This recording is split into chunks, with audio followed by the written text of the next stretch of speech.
ഹമാസിന്റെ സായുധ സേനാ വിഭാഗമായ അൽ ഖസാം ബ്രിഗേഡിന്റെ ദീർഘകാല വക്താവായിരുന്ന അബു ഉബൈദ കൊല്ലപ്പെട്ടതായി ഹമാസ് സ്ഥിരീകരിച്ചു. അബു ഉബൈദയെ കഴിഞ്ഞ ആഗസ്റ്റ് 30 ഗാസയിൽ നടത്തിയ ഒരു വ്യോമാക്രമണത്തിൽ കൊലപ്പെടുത്തിയെന്ന് ഇസ്രയേൽ പറഞ്ഞിരുന്നുവെങ്കിലും ഹമാസ് ഇതുവരെയും അക്കാര്യം സ്ഥിരീകരിച്ചിരുന്നില്ല. കഴിഞ്ഞ ദിവസം ടെലഗ്രാം ചാനലിലൂടെ പുറത്തുവിട്ട വീഡിയോയിലാണ് അൽ ഖസാം ബ്രിഗേഡ് തങ്ങളുടെ സുപ്രധാന വക്താവിന്റെ വധം സ്ഥിരീകരിക്കുന്നത്. ഹുദൈഫ സാമിർ അൽ ഖലൂത്ത് എന്നാണ് ഉബൈദയുടെ യഥാർത്ഥ പേരെന്നും ഹമാസ് ആദ്യമായി വെളിപ്പെടുത്തി. യുദ്ധകാലത്ത് ഹമാസിന്റെ നിർണായക തീരുമാനങ്ങളും പ്രഖ്യാപനങ്ങളും ഒക്കെ പുറത്തുവിട്ടിരുന്നത് അബു ഉബൈദയായിരുന്നു. ഹമാസിന്റെ പ്രതിരോധത്തിന്റെ മുഖമായിരുന്നു അബു ഉബൈദ.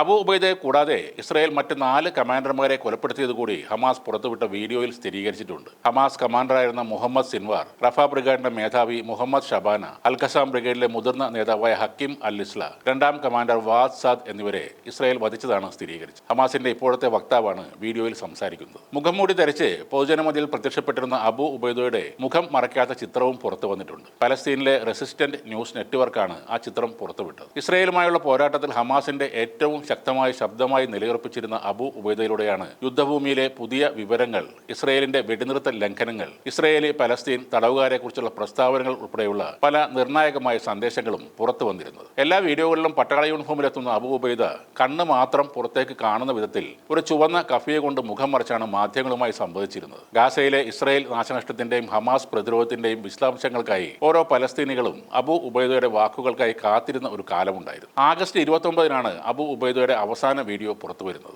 ഗാസ മുനമ്പ് കൈവശപ്പെടുത്താനുള്ള ഇസ്രായേൽ സൈന്യത്തിന്റെ ഏതൊരു ശ്രമവും അതിന്റെ രാഷ്ട്രീയ സൈനിക നേതൃത്വത്തിന് തിരിച്ചടിയാകുമെന്ന് ആ വീഡിയോ സന്ദേശത്തിൽ അബു ഉബൈദ പറഞ്ഞിരുന്നു. അധിനിവേശ സേനയെ കഠിനമായ പാഠങ്ങൾ പഠിപ്പിക്കും. അൽ ഖസാം പോരാളികൾ ശക്തമായ ജാഗ്രതയിലും സന്നദ്ധതയിലുമാണെന്നും അദ്ദേഹം അന്ന് പറഞ്ഞിരുന്നു. 2023 ഒക്ടോബർ 7 ഇസ്രായേലിൽ ഹമാസ് നടത്തിയ ആക്രമണം ആസൂത്രണം ചെയ്യുന്നതിൽ പ്രധാന പങ്കുവഹിച്ച ഹമാസിന്റെ ഒരു നേതാവായിരുന്നു മുഹമ്മദ് സിൻവാർ. കഴിഞ്ഞ മെയ് മാസത്തിൽ മുൻ ഹമാസ് നേതാവ് യാഹ്യ സിൻവാറിന്റെ ഇളയ സഹോദരനായ മുഹമ്മദ് സിൻവാറിനെ വധിച്ചതായും ഇസ്രായേൽ സൈന്യം പറഞ്ഞിരുന്നു. 3 മാസങ്ങൾക്ക് ശേഷം അബു ഉബൈദയെ കൊലപ്പെടുത്തിയായി അവർ അന്ന് അറിയിച്ചിരുന്നു. എന്നാൽ അബു ഉബൈദയുടെ മരണം ഹമാസോ അൽ ഖസാം ബ്രിഗേഡോ ഇതുവരെ സ്ഥിരീകരിച്ചിരുന്നില്ല. 2 വർഷത്തിനിടെ ഹമാസ് ഉന്നത രാഷ്ട്രീയ നേതാവ് യാഹ്യ സിൻവാർ 1990കളിൽ ഖസാം ബ്രിഗേഡുകളുടെ സ്ഥാപകരിൽ ഒരാളായ സൈനിക കമാൻഡർ മുഹമ്മദ് ദെയ്ഫ്, ഹമാസ് രാഷ്ട്രീയകാര്യ മേധാവി ഇസ്മയിൽ ഹനിയ തുടങ്ങിയവരും ഇസ്രായേലിന്റെ ആക്രമണത്തിൽ കൊല്ലപ്പെട്ടിരുന്നു. അതിനിടെ ഇസ്രായേൽ പ്രധാനമന്ത്രി Benjamin Netanyahu American president Donald ട്രംപുമായി കൂടിക്കാഴ്ച നടത്തി. ഫ്ലോറിഡയിലെ ട്രംപിന്റെ മാറെ ലാഗു റിസോർട്ടിലായിരുന്നു കൂടിക്കാഴ്ച നടന്നത്. നെതന്യാഹുവിനെ പ്രശംസ കൊണ്ട് മൂടിയ ട്രംപ്